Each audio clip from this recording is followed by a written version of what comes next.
മൂക്കത്ത് ചുണ്ടിയും തരളിത മനസ്സുമുള്ള ഗ്രാമീണനായ മമ്മൂട്ടിയുടെ കുടുംബം. അനിയന്മാരായ ഇബ്രാഹിം കുട്ടിയും സക്രിയയും വന്നെത്തുന്ന ദിവസങ്ങളിൽ മദിരാശിയിലെ ഇക്കാക്കയുടെ വാടക വീട്ടിൽ കുടുംബസദസ്സ് രൂപം കൊള്ളുകയായി. അവിടെ നാട്ടുവിശേഷങ്ങളും വീട്ടുവിശേഷങ്ങളും വന്ന് നിറയുന്നു.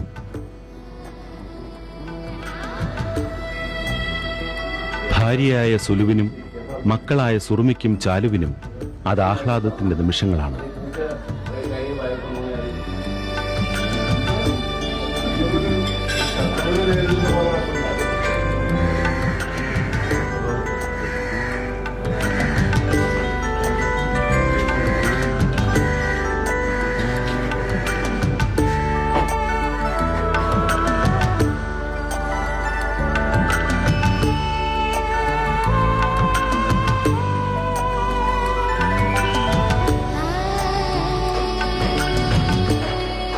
അടയാറിൽ മമ്മൂട്ടി പണിയുന്ന വീട് രൂപമെടുക്കുന്നത് കലർപ്പില്ലാത്ത കേരളീയ വാസ്തുകലാ സങ്കല്പങ്ങളിൽ നിന്നാണ്.